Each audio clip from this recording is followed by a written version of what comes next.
तो कल हम पढ़ रहे थे gravitational potential due to various sources, उसमें पॉइंट मास का पढ़ लिया था, सिस्टम ऑफ पॉइंट मासेस का पढ़ लिया था। अब रिंग का चालू करते हैं। तो यूनिफॉर्म रिंग, यूनिफॉर्म रिंग देखते जाना, पहले पूरा भर जान दो, फिर आराम से पहले समझो तसल्ली से। एट सेंटर, तो मान लीजिए कि एक रिंग है, इसका मास है, रेडियस आर है, और सेंटर पर हमसे पूछा गया है कि पोटेंशियल क्या होगा। तो आप बताइए सेंटर पर पोटेंशियल क्या होगा। तो आप बोलोगे कि सर देखो, हमने एक एलिमेंट लिया, एक एलिमेंट की वजह से पोटेंशियल आया -G अपॉन आर। दूसरा लिया, उसकी वजह से भी आया -G अपॉन आर। तीसरा लिया, उसकी वजह से -G, और सबने आपस में एक दूसरे ने काट लिया। स्केलर क्वांटिटी है ये, आपस में नहीं काटेंगे, ये सब ऐड हो जाएंगे और ये आ जाएगा -G m/r, ऐसा। ठीक है, समझ गए। जीरो आएगा, जीरो था ना पहले यहाँ पे, लेकिन अब कुछ आ गया। तो जीरो क्या था? Energy, intensity. क्या बोल रहे हो तुम? जोर से बोलना है यार। हाँ, ठीक है। एट एक्सिस,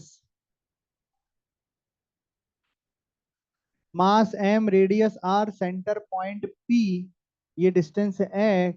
तो बताइए, अगर यहाँ पे एक छोटा सा मास हमने dm लिया, तो उसकी यहाँ से डिस्टेंस कितनी हो जाएगी?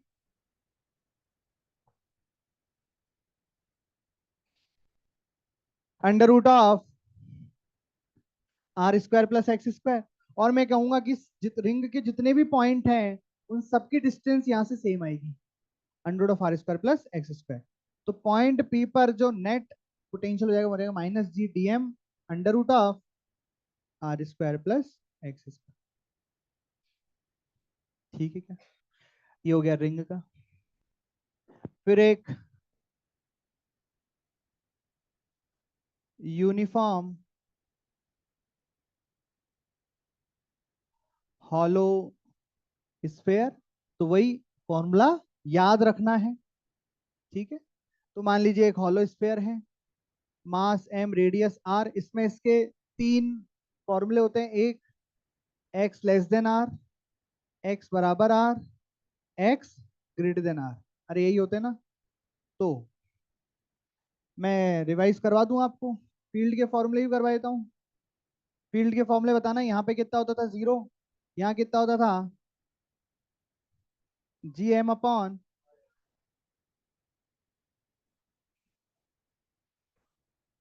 है ना। अब पोटेंशियल के फॉर्मूले, potential at P, potential at P, potential at P, यहाँ पे होगा -Gm/x, -Gm/r, -Gm/r। ये हो जाएगा। अंदर किसी भी पॉइंट पर पोटेंशियल आएगा -Gm/r, सरफेस पर -Gm/r, और बाहर -G/x। और x क्या है? Distance between C and P, ऐसा। ये क्या हो गया? Hollow sphere. इसका ग्राफ भी तो बनाना है। तो ग्राफ में यहां बना देता हूं, इसका ग्राफ तो पता है हमको, मैं पोटेंशियल का ग्राफ बना रहा हूं सिर्फ।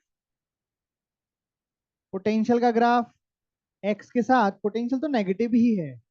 पहले जीरो से लेके आर तक, जीरो मतलब एक्स, जीरो से लेके आर तक तो कांस्टेंट है। तो पहले तो ग्राफ कैसा रहेगा? कांस्टेंट रहेगा। कितना? -Gm/r। और उसके बाद 1/x से कम होता जाएगा ये।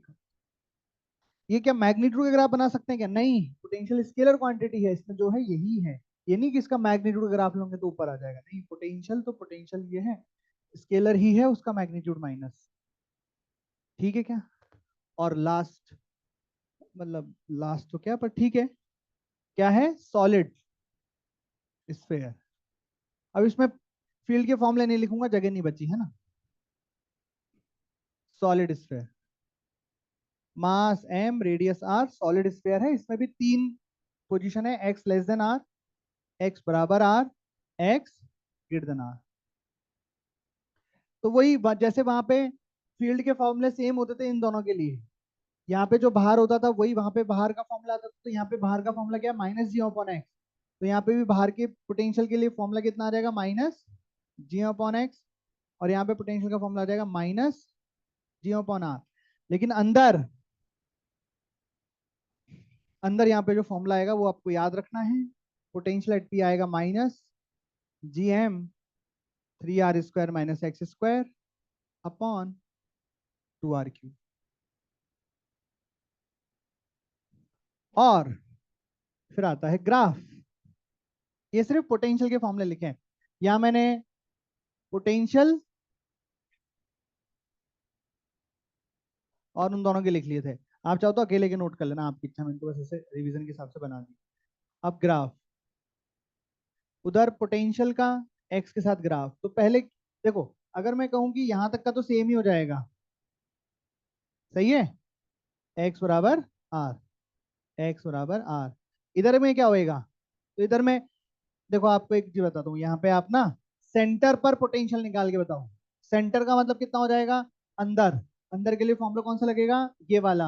और एक्स की वैल्यू कितनी हो जाएगी, 0, क्योंकि एक्स कहाँ से नापते हैं, डिस्टेंस फ्रॉम सेंटर होती है वो। तो एक्स बराबर 0। तो पोटेंशियल एट सेंटर आप क्या लिखोगे पता है, एक्स बराबर 0 पुट कर दो, तो ये आएगा -3/2 जी एम अपॉन आर। मतलब माइनस में कुछ वैल्यू आई है, और ये वैल्यू सरफेस वाली वैल्यू से ज्यादा छोटी है। मैग्नेट मतलब नेगेटिव में बड़ी है तो छोटी हुई ना, अरे हाँ की ना। मतलब ये आया, ये -gm/r, और इससे भी छोटा मतलब यहाँ पे है -3/2 gm/r। मतलब यहाँ से स्टार्ट होगा, और स्टार्ट होके कहाँ जाना है, यहाँ जाना है, और दिख रहा है पैराबोला टाइप की इक्वेशन। तो ये ऐसा हो गया। तो ये वाला ग्राफ क्या बना, पैराबोला। पहले तो पैराबोला है, और फिर कौन सा बोला है, हाइपरबोला।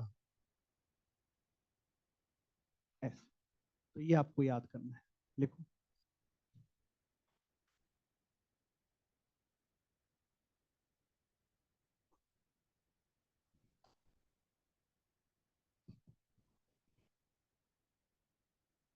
चलो लिख लो। हम सब कुछ इस चैप्टर में, हमारा पूरा फोकस है अर्थ या प्लैनेट के लिए, तो हमारे सबसे तो काम में आने वाले फॉर्मूले हैं वो सॉलिड स्फीयर के होंगे, ठीक है। तो सॉलिड स्फीयर के लिए एकदम स्पेशल ध्यान से लिखो और याद कर लो सॉलिड स्फीयर। लिखिए अगला सवाल। There is a planet of mass m and radius r. There is a planet of mass m and radius r.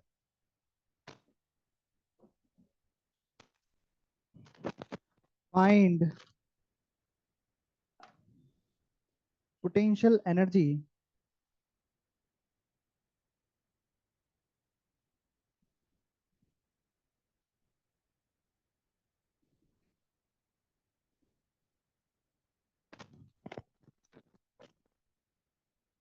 if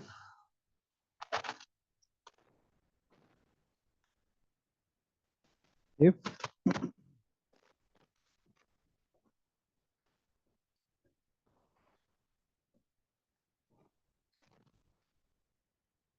if point mass m kept at, if point mass m not लिख लो ना, वो m में confusion हो जाएगा नहीं तो। if point mass m not kept at, लिख लिया एट तक। उसके बाद पहला सवाल लिखेंगे, एट सरफेस ऑफ प्लैनेट। और ये क्वेश्चन सॉल्व करेंगे, फिर हम अगला सवाल लिखेंगे, ठीक है। तो बताइए, तो सबसे पहले डायग्राम बना लो। डायग्राम में क्या बनाओगे, एक प्लैनेट बनाओगे। इस प्लैनेट का मास m है, रेडियस r है। क्या कहा गया है कि इसकी सरफेस पर कोई मास m नॉट रख दिया गया है, इसकी सरफेस पर रखा गया है। तो बताइए, ये जो एक सिस्टम बना, इस सिस्टम में कौन कौन है, एक तो ये प्लैनेट है और एक ये मास है। इस सिस्टम की पोटेंशियल एनर्जी क्या होगी, समझ में आई बात। तो पोटेंशियल एनर्जी का कॉन्सेप्ट सिस्टम का वही है जो हम कल पढ़ रहे थे। बस कल जो हम सिस्टम की पोटेंशियल एनर्जी बना रहे थे उसमें उसमें 2 पॉइंट मास थे, और आज एक स्फेयर है और एक पॉइंट मास। ठीक है, हम इन दोनों के बीच में जो इंटरेक्शन की पोटेंशियल एनर्जी है बस उसी की बात कर रहे हैं। वरना आपके मन में एक सवाल ये भी उठ सकता था कि सर इस प्लैनेट को बनाने में भी तो वर्कडन करना पड़ेगा। सुनना ध्यान से मैं क्या बोल रहा हूँ। मैं बात सिर्फ इसकी कर रहा हूँ कि ये प्लैनेट को बनाने में कोई वर्कडन किया होगा हमें नहीं पता। प्लैनेट और मास एम नॉट दोनों अनंत पे रखे हुए हैं। भगवान पहले प्लैनेट को उठा के लाए, कोई काम नहीं करना पड़ा क्योंकि पहला मास था। फिर एम नॉट को उठा के लाए तो कुछ काम करना पड़ा, और वो काम कितना करना पड़ा या वो पोटेंशियल एनर्जी क्या होगी सिस्टम की वो हमें निकालना। पर इसमें हम वो वाली एनर्जी ऐड नहीं कर रहे हैं कि इस प्लैनेट को बनाने में, प्लैनेट भी तो टुकड़ों टुकड़ों से मिलकर बना है, वो सेल्फ एनर्जी कहलाती है, उसकी बात अभी हम नहीं कर रहे। ठीक है, हम केवल बात कर रहे हैं इन दोनों मास के इंटरेक्शन की वजह से, इन दोनों मास के इंटरेक्शन की वजह से, इस प्लैनेट के मास आपस में इंटरेक्शन की वजह से नहीं, इस प्लैनेट में भी तो लाखों करोड़ों मास है, उनमें भी तो आपस में इंटरेक्शन हुआ होगा। वो एनर्जी सेल्फ एनर्जी कहलाती है, वो प्लैनेट की सेल्फ पोटेंशियल एनर्जी है, उसकी हम बात नहीं कर रहे हैं। अभी हम दोनों पार्टिकल के या दोनों मास के इंटरेक्शन की बात कर रहे हैं। ठीक है क्या? सेल्फ एनर्जी के फॉर्मूले होते हैं, हॉलो स्फीयर का अलग, सॉलिड स्फीयर का अलग, किसी का भी आप निकाल सकते हैं, उसकी चर्चा करेंगे कभी। ठीक है, तो हम लिख रहे हैं पोटेंशियल एनर्जी। तो आपने खूब पढ़ा होगा, घर जाके खूब याद किया होगा, और आप समझ के आए होंगे कि पोटेंशियल एनर्जी हो जाएगी एम नॉट इंटू वीपी।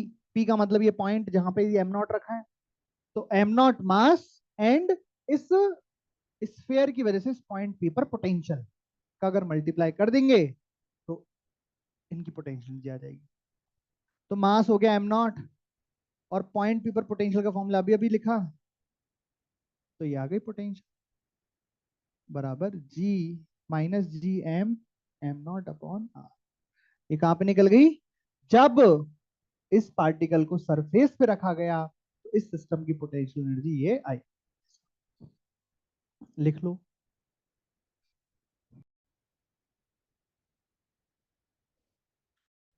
इसमें सेकंड क्वेश्चन लिखिए,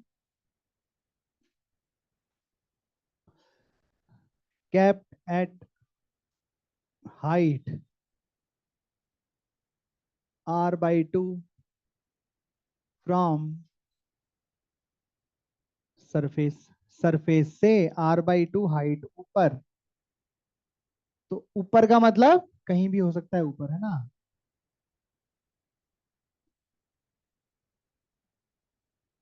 यहाँ पे एम नॉट रखा, तो इस एम नॉट की पोटेंशियल एनर्जी क्या होगी? Potential energy of the mass am not, potential energy of the mass am not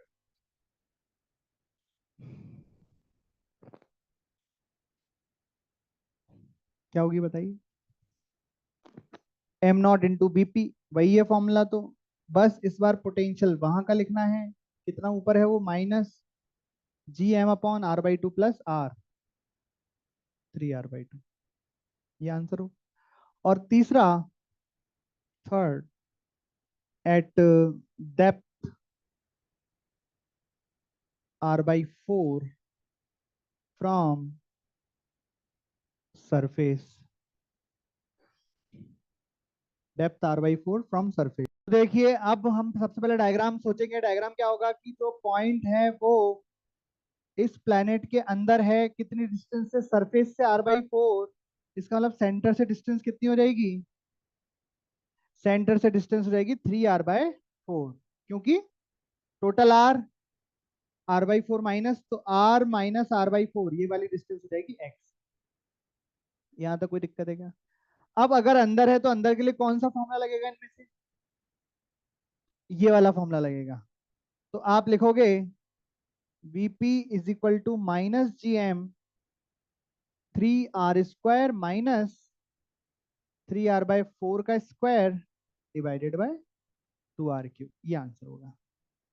ठीक है, लिख लो। तो इस तरीके से आप पोटेंशियल एनर्जी लिखना सीख गए। बोले सर क्या करेंगे इन पोटेंशियल एनर्जी को लिख के सीख के? हम इनको लिख के सीख के एनर्जी कंजर्वेशन लगाएंगे। तो एनर्जी कंजर्वेशन में एक टर्म आती है ना, potential energy initial, potential energy final, तो वो सवाल करने के काम में आएगी। तो थोड़े से और सवाल करते हैं जिसमें आपको पोटेंशियल एनर्जी लिखना सिखाई जाएगी, और देखते हैं कि आप क्या करते हैं। लिखिए अगला सवाल, 15वां सवाल। Particle of mass particle of mass m naught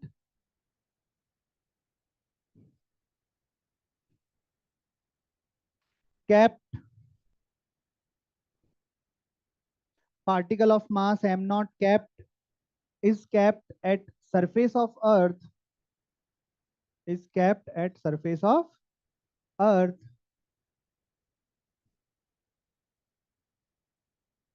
find work done, या हाँ, find work done by the external force, find work done by the external force to lift this particle, to lift this particle up to height capital H, up to height capital H above the surface, up to height capital H above the surface। बताइए। तो अर्थ की बात की है तो मतलब जो planet है वो क्या हो गया, और अर्थ भी तो हो गया। और पार्टिकल कहाँ रखा हुआ है, सरफेस पर। क्या मास है, एम नॉट। ये इसकी इनिशियल पोजीशन है। इसको उठा के कहाँ रख दिया, अच्छा इसको उठा के रखेंगे। हाइट ये है कि सर उठा के रखेंगे तो ऊपर लेके जाओ ना, इधर टेढ़ा क्यों लेके जा रहे हो। ये समझ में आ रहा है ना, यही वर्टिकल है। अगर ये धरती है तो ये वर्टिकल है, इस पॉइंट पर ये वर्टिकल है और ये हॉरिजॉन्टल है, इस पॉइंट पर ये वर्टिकल है और ये हॉरिजॉन्टल है, इस पॉइंट पर ये वर्टिकल है और ये हॉरिजॉन्टल है। तो वर्टिकल और हॉरिजॉन्टल बदल जाएंगे अगर ये धरती है तो। और इसको उठा के यहाँ रख दिया एम नॉट, ये इसकी फाइनल पोजीशन। और कितना हाइट ऊपर उठा दिया, एच हाइट ऊपर उठा। बताना है कि इस काम को करने में भगवान ने या जो भी है इंसान है उसने कितना काम किया। करिए। सबसे पहले, कुछ भी करने से पहले आप मेरे को बस दो सवालों के जवाब दे दो कि इस सॉलिड स्फेयर मतलब हमारी अर्थ का इस पॉइंट पर पोटेंशियल क्या होगा और इस पॉइंट पर पोटेंशियल क्या होगा। ये दो पॉइंट मान लेते हैं, और इनिशियल नाम का कोई पॉइंट है, उस वी इनिशियल क्या होगा और वी फाइनल क्या होगा। बताइए वी इनिशियल क्या होगा, minus G mass of earth radius of earth. और इस पॉइंट पर पोटेंशियल क्या होगा, minus G mass of earth radius of earth plus H. ये सही है क्या, फॉर्मूले सही लिखे हैं क्या मैंने, चेक कर लो एक बार। सही है। अब हम समझते हैं कि हमें वर्क डन कैसे मिलेगा। तो कल से चिल्ला चिल्ला के मैं चिल्ला चिल्ला रहा हूं, क्या क्या चिल्ला रहा हूं कल से? कि work done by the external force is change in potential energy, you final minus you initial. और यू कैसे लिखते हैं, अभी अभी लिखना सिखाया। मास, जो भी मास आप डिस्टर्ब कर रहे हो, चेंज कर रहे हो, मतलब जिसका पोटेंशियल नहीं लिख रहे हो उसका मास, इसका तो पोटेंशियल लिख रहे हो तो मास ये वाला, into M not into V final minus M not into V initial. क्या ये बात समझ में आई क्या, यू और वी में अंतर दिख रहा है। एम नॉट कॉमन निकालिए तो अंदर क्या बच गया, वी फाइनल माइनस, और V final minus V initial ये रहा आंसर। और देखते जाओ, अभी अभी खत्म नहीं हुआ है, देखते रहो, लिखने की कोई जरूरत नहीं। वी फाइनल क्या लिखोगे, minus G M E upon are E plus H, और एक माइनस और एक और माइनस तो plus G M E upon are E. क्या यहाँ तो कोई दिक्कत है क्या। अब मैं यहाँ से कुछ कॉमन निकाल रहा हूँ, क्या कॉमन निकालू, minus G M E common निकालो तो बाहर बच जाएगा minus G M E M not. अच्छा माइनस निकालिए तो यहाँ बच जाएगा one plus R E plus H minus one upon R E.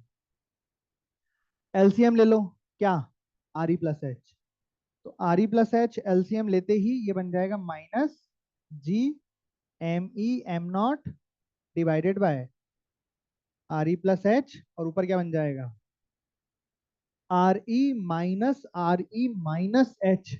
R E से आर ई गया, बचेगा माइनस एच। ये माइनस इस माइनस के साथ प्लस हो जाएगा और यहाँ आ जाएगा एच। ये आपका वर्क डन आया। ये क्या आया? Work done by the external force. थोड़ा और सॉल्व करूंगा मैं इसे, इधर देखो। अब मैंने यहां से आर ई को कॉमन लिया। किसको कॉमन लिया? आर ई को कॉमन ले लें, ले लेते हैं। तो work done by the external आया g M E M naught upon are e को कॉमन ले लिया। अरे हाँ ना, ऊपर एच है और नीचे क्या है 1 plus H upon R E. ये आपका आंसर हो गया फाइनल। बोले इसमें क्या गड़बड़ थी? इसमें तो चलो सॉल्व कर दिया, ये भी आंसर है फाइनल। ऑप्शन में ये मिल जाए तो ये सही, ऑप्शन में ऐसे मिल जाए तो ऐसे सही। लेकिन मेरा काम खत्म नहीं, अभी मेरा एक छोटा सा काम है। सुनना जरा ध्यान से, सुन रहे हो क्या? अच्छा, मैं आपसे एक नया सवाल पूछ रहा हूँ, इसको भूल जाओ थोड़ी देर के लिए एकदम, और मेरे सवाल पे ध्यान दो। कि मान लीजिए ये धरती है। पहले धरती ऐसी हुआ करती थी। पहले लोगों को लगता था धरती फ्लैट है। उतना पहले की बात नहीं कर रहे। हम पहले का मतलब हम जब एनएलएम वगैरह पढ़ रहे थे तब की बात कर रहे हैं, ठीक है? धरती फ्लैट है। ये मास एम है। मैं आपसे पूछिए, डस्टर जमीन में पड़ा हुआ है, डस्टर को एच हाइट ऊपर उठाना है, तो बताओ मैंने कितना काम किया? तो work done by the external force आता था एम जी एच। अरे आता था कि नहीं आता था? सही बात है। पर ये कब लगा सकते थे अपन?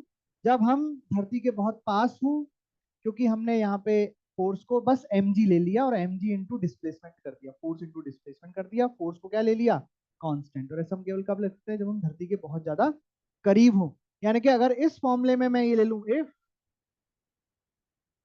h बहुत छोटा है आर ई के कंपेरिजन में, तो 1 plus H upon are E क्या हो जाएगा? लगभग लगभग 1 ही हो जाएगा। बोले 1 प्लस 0.0001 क्या हो जाएगा? 1.001, जो कि लगभग 1 के बराबर है। अरे हाँ कि ना? और अगर मैं इसको 1 लिख दूं तो क्या बना मेरे पास? वर्क डन एक्सटर्नल बराबर जी एम ई, थोड़ा ढंग से लिखता हूं मैं, है ना, ध्यान से लिखा। पहले मैं लिखता हूं एम नॉट, फिर मैं लिखता हूं G M E upon are E into H. एक आर ई कहाँ गया मुझे बता दो बस। है जी?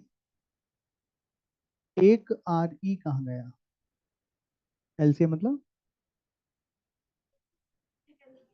नहीं, कहाँ गया नहीं, यहाँ आना चाहिए था, ये कह रहा हूं मैं। कहाँ पे? अच्छा। अच्छा क्यों? सही तो लिखा है यार।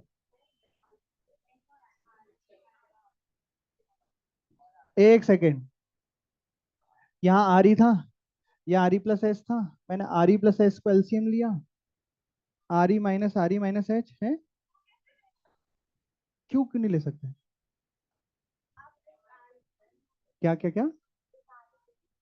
नहीं नहीं नहीं, मैं नहीं लिखूंगा, देर से लिखा। एलसीएम सही किया तो यहाँ पे एक और आ रही है, और यहाँ पे भी आर स्क्वायर आ गया। अब ठीक है। तो ये क्या है? स्मॉल जी।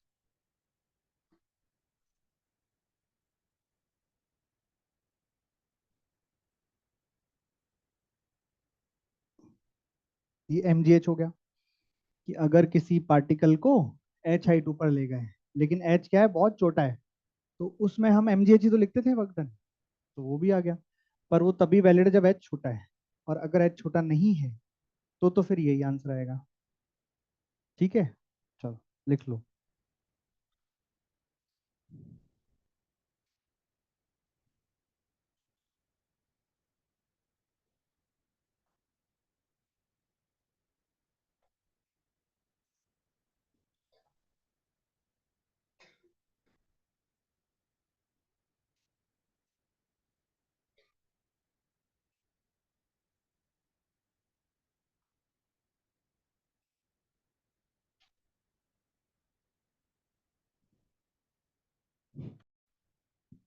इस क्वेश्चन का इस क्वेश्चन का जो मैंने क्वेश्चन लिखा है उसका आंसर तो ये है।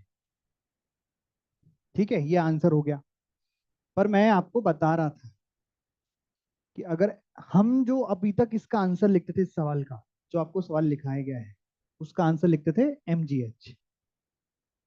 वो क्यों लिखते थे वो बताया था। ठीक है, चलें अगला। लिखें, लिखो। Find work done by external force to lift a block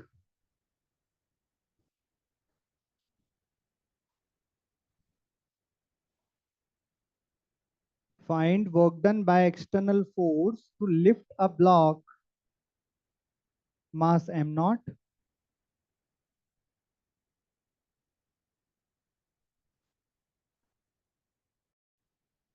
find work done by external force to lift a block mass m naught slowly from surface of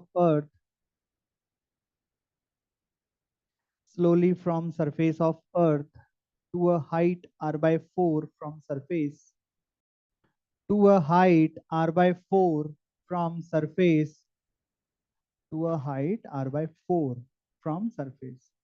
करो तो करो करो करो, क्या करना है इसमें? इसमें बस इतना सा अंतर है कि जो h है वो कितना है, r/4 है। बाकी सब कुछ वैसा के वैसा ही है।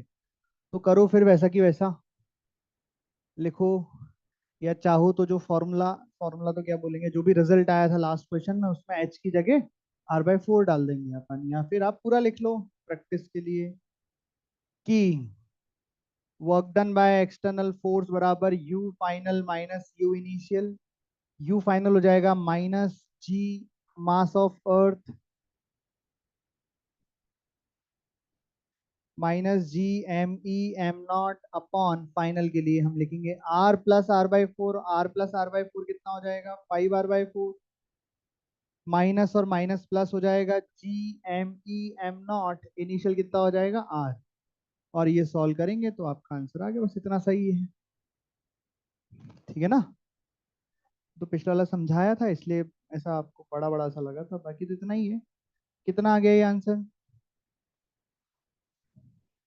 नहीं, स्मॉल जी के टर्म में, स्मॉल जी के टर्म में देते हैं final answer.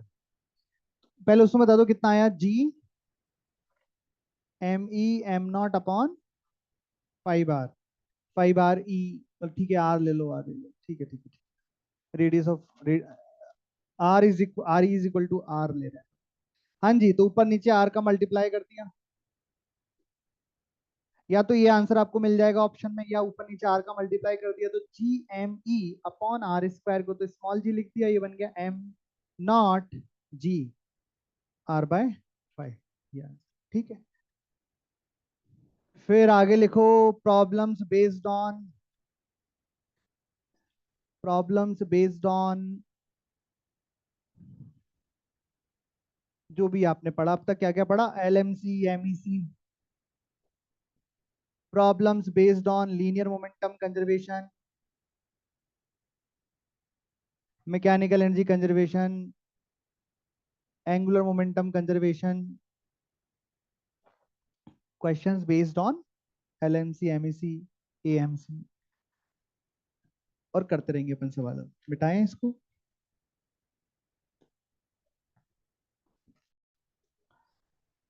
Particles are released from the given situation. Particles are released from the given situation.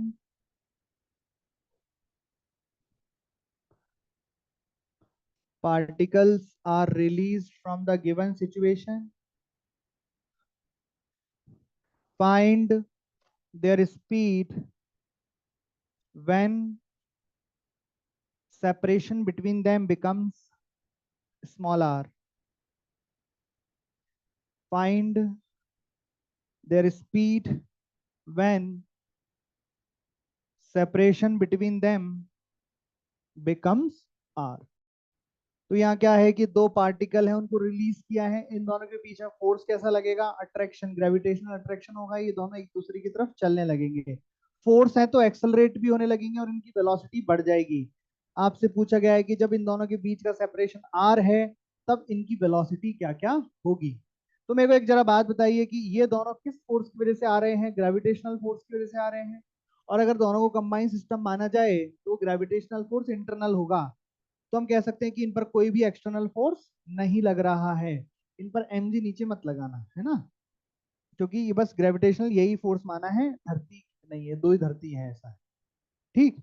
तो इसका मतलब अगर नेट एक्सटर्नल फोर्स नहीं है तो इन पे क्या लगा सकते हैं हम, लीनियर मोमेंटम कंजर्वेशन। और दूसरी बात, जिस वजह से ये एक्सेलरेट हो रहे हैं वो फोर्स कौन सा है, ग्रेविटेशनल फोर्स, जो कि एक कंजर्वेटिव फोर्स, तो हम इस पे मैकेनिकल एनर्जी कंजर्वेशन भी लगा सकते हैं। ठीक है, चलो करो।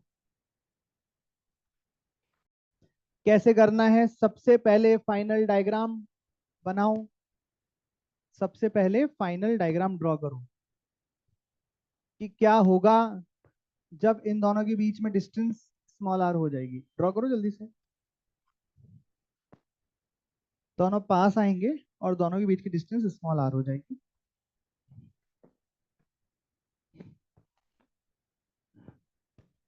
फिर ऐसा लिख लो कि अगर हम दोनों मास को कंबाइन सिस्टम लेते हैं तो नेट एक्सटर्नल फोर्स जीरो हो जाएगा, so we can apply LMC, और एलएमसी अप्लाई कर दो। डायग्राम बना लिया फाइनल। अब लीनियर मोमेंटम कंजर्वेशन अप्लाई कर दो, इनिशियल से फाइनल। क्यों कर रहे हैं एलएमसी एलएमसी अप्लाई, ये आपको पता होना चाहिए, क्योंकि अगर हम दोनों को कंबाइन सिस्टम लेंगे तो नेट फोर्स जीरो हो जाएगा। फोर्स दोनों पे लग रहा है पर दोनों पे फोर्स बराबर लग रहा है।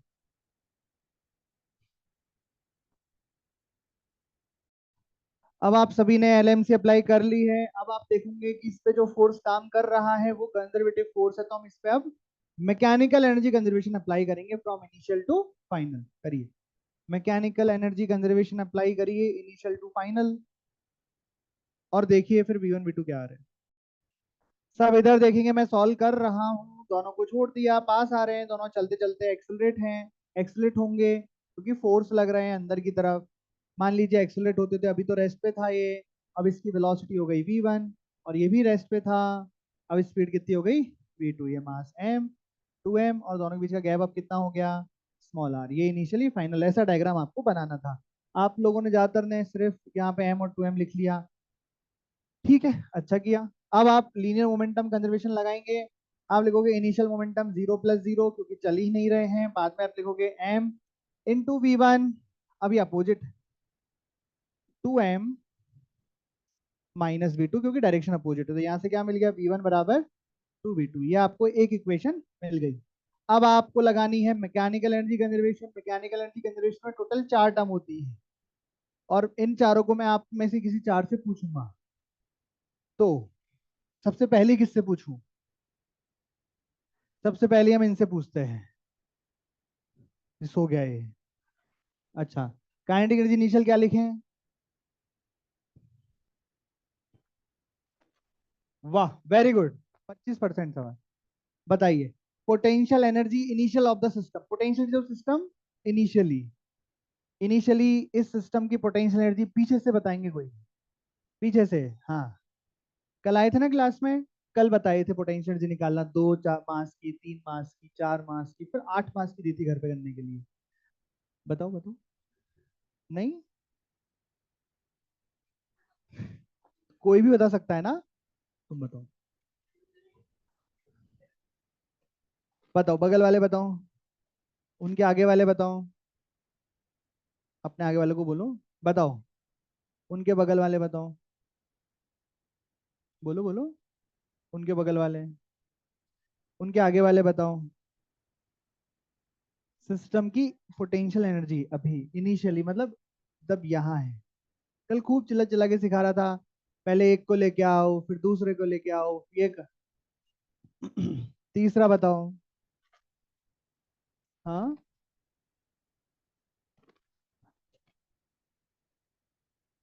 सुन लो, तुम बताओ, तुम बता रहे थे ना उनको, तुम अब मेरे को बताओ, बगल वाले।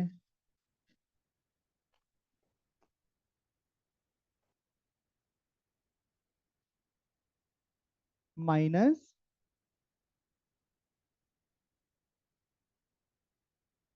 क्या लिख रहे हो ये, minus G upon R plus minus G 2m upon R. Subtract करेंगे। अच्छा वेरी गुड, आप बताओ चश्मे वाले भैया, आप बताओ इधर चश्मे वाले भैया। करेक्ट, कोई बात नहीं, बताओ तो सही, पोटेंशियल एनर्जी इनिशियल क्या लिखेंगे? तो क्या हो जाएगा, initial potential energy, initial potential system. ये कल खूब बताया था है ना, कि अगर दो पार्टिकल सिस्टम है तो एक को लेके आओ फिर एक और लेके आओ, तो ऐसा करके माइनस जी एम 2m अपॉन 4r बराबर काइनेटिक एनर्जी फाइनल कितनी हो जाएगी इसकी, फर्स्ट पार्टिकल की लिखेंगे half M v1 square half 2m v2 square, ये काइनेटिक एनर्जी हो गई। अब वापस से हमें क्या लिखनी है, पोटेंशियल एनर्जी फाइनल, है ना। तो बताइए पोटेंशियल एनर्जी फाइनल क्या लिखेंगे, अब बीच की डिस्टेंस कितनी है r, मतलब इसका मतलब है इस सिस्टम को बनाने में कितना वर्क डन करना पड़ा होगा, वही इसकी पोटेंशियल एनर्जी हो जाएगी। तो एक को लेके आए नहीं करना पड़ा, दूसरे को लेके आए, वैसे कल सिखाया था। तो ये हो जाएगा माइनस जी एम 2m अपॉन आर। और ऐसे इसको सॉल्व करेंगे, देखो यहाँ पे अननोन क्या है, v1 v2, तो v1 v2 के बीच में रिलेशन पता है, इसको यहाँ पे पुट करके हम यहाँ पे v1 v2 की वैल्यू निकालेंगे। ये आएगा 2gm अपॉन आर आ रहा है शायद, और ये आ रहा है gm अपॉन 2r। वो चेक हम कर लेंगे, वो कोई बड़ी बात नहीं है, लिख लो। हेडिंग डालिए एस्केप वेलोसिटी, मतलब क्वेश्चन ही करेंगे पर बीच में एक छोटा सा कॉन्सेप्ट है एस्केप वेलोसिटी का, वो पढ़ लेते फिर निकालेंगे भी अपन एस्केप वेलोसिटी। एस्केप वेलोसिटी में लिखिए this is the minimum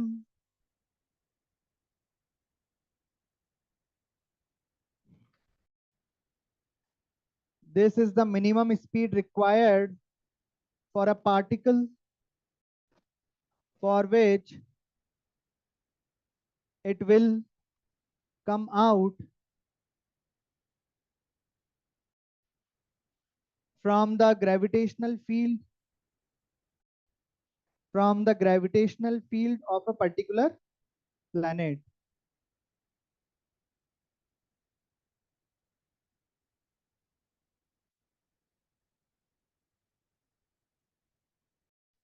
gravitational field for a particular planet, तो क्या समझा आप एस्केप वेलोसिटी का मतलब, कि किसी पार्टिकल को किसी प्लैनेट के ग्रेविटेशनल फील्ड से बाहर निकालना है तो मिनिमम स्पीड रिक्वायर्ड होती है उसकी एस्केप वेलोसिटी। अब आपको ये समझना है कि किसी भी प्लैनेट का किसी भी चीज का ग्रेविटेशनल फील्ड कहाँ तक होता है, इन्फिनिटी तक होता है, इनफाइनाइट तक होता है ना। तो अगर किसी पार्टिकल को आपको प्लैनेट के ग्रेविटी फील्ड से बाहर निकालना है, उसको कहाँ भेजना पड़ेगा, उसको अनंत पर भेजना पड़ेगा। तो कुल मिला के किसी पार्टिकल को अनंत पे भेजने के लिए जो स्पीड रिक्वायर्ड होगी वो कहलाएगी एस्केप वेलोसिटी। इसी में एक लाइन और ऐड कर लीजिए कि the corresponding value of kinetic energy required, the corresponding value of kinetic energy required is known as escape energy। तो एस्केप एनर्जी का मतलब क्या हो गया, कि किसी पार्टिकल को फेंकोगे तो उसका मास तो होगा ही, वेलोसिटी आप निकाल ही रहे हो, तो उसकी काइनेटिक एनर्जी निकाल लोगे हाफ एम बी स्क्वायर करके, इस तरीके से समझ गए। लिखिए सवाल, लिखो सवाल, कि there is a planet of mass M and radius R, find, यहां से लिखो आप, तो यहां से लिखो, find escape velocity for a particle, find escape velocity for a particle projected from surface of the planet, from surface of the planet of mass m radius r। तो इधर देखिए कैसे करेंगे, मान लो ये कोई प्लैनेट है, इसका मास m है और रेडियस इसकी r है। अब हमें एक पार्टिकल को, पार्टिकल का मास मान लेते हैं m0, अंतरिक्ष में पहुंचाना है, इन्फिनिटी पे पहुंचाना है। तो हम उसको कैसे फेंकें, किधर भी फेंक दो, ऊपर, इधर इधर इधर इधर, कहीं से भी फेंका जा सकता है, ठीक है ना। जैसे मान लीजिए हमने m0 को यहाँ फेंक दिया, कितनी वेलोसिटी से, इसके वेलोसिटी से, तो ये जाएगा जाएगा ऐसे जाते, घूमते घूमते जाते हैं, ऐसे सीधे नहीं जाते, ऐसे ऐसे ऐसे ऐसे करते करते जाएगा, और कहाँ पहुंच जाएगा, मान लीजिए अनंत पे पहुंच गया। यहीं तक पहुंचाना है अपन को बस, अनंत से भी आगे निकल जाएगा अगर हमने एस्केप वेलोसिटी से ज्यादा वेलोसिटी से फेंका। एस्केप वेलोसिटी का मतलब minimum velocity required, minimum speed required यहां तक पहुंचने के लिए। तो यहाँ पे जाके अगर ये रुक भी जाए ना, तो हमको कोई उससे दिक्कत नहीं है, क्योंकि वहां जाके रुक भी गया, वहां पे फील्ड जीरो हो जाएगा, वहां पे पहुंचने के बाद इसको हम अट्रैक्ट नहीं कर पाएंगे और ये वहीं रह जाएगा, वापस नहीं आना चाहिए फेंकने के बाद। बस इतना हम चाहते हैं। तो क्या करें, एनर्जी कंजर्वेशन लगाओ भाई। कौन सा फोर्स काम करेगा, यहाँ से यहाँ तक जा रहा है तो पीछे पीछे कौन सा फोर्स काम कर रहा है, ग्रेविटेशनल फोर्स, जो कि कंजर्वेटिव फोर्स है। तो kinetic energy initial, initial, final, final. Kinetic energy initial क्या लिखेंगे, half m naught v square plus potential energy क्या लिखेंगे, ये पोटेंशियल एनर्जी इनिशियल ये सरफेस पर है, तो हो जाएगा m not into potential G mass of the planet upon radius r. Kinetic energy final zero, और अनंत पर पोटेंशियल भी क्या हो जाता है, जीरो। ये आ गया आपका।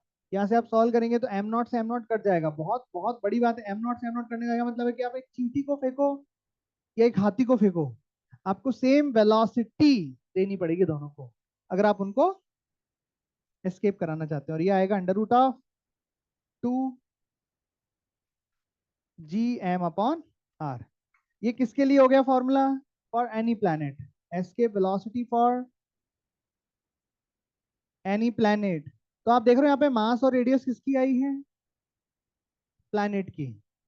जिसको फेंक रहे हैं उसकी नहीं आई, थोड़ा सुन लो पहले। और अ प्लैनेट, लेकिन ये ध्यान रखना कहाँ से फेंका है पार्टिकल को, सरफेस से। अगर यहाँ से 1 किलोमीटर के अंदर टनल बना लेते और वहां से फेंकते, तो ये बदल जाता। क्या बदलता है इसमें बताइए, पोटेंशियल एनर्जी का फॉर्मूला बदल जाता, फिर वो अर्थ के प्लैनेट के अंदर वाला लिखना पड़ता। तो ये तो आंसर आ गया किसी प्लैनेट के लिए। अगर यही चीज हम अर्थ के लिए लेंगे तो क्या लिखेंगे, अर्थ के मास और अर्थ की रेडियस इसमें पुट कर देंगे।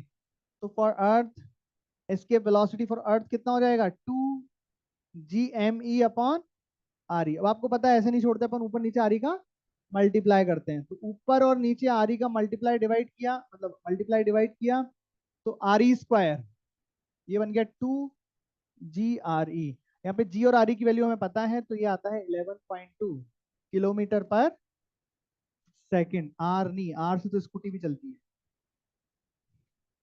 वो एस्केप थोड़ी कर जाएगी। किलोमीटर पर सेकेंड, एक सेकेंड में 11.2 किलोमीटर की वेलोसिटी से चलने वाली, यहाँ से फेंकोगे आप, फिर वो पार हो जाएगा। समझ में आई बात। हाँ, जाते तो ऐसे ही है वो, सीधा नहीं जाता, घूमते घूमते जाता है ऐसा।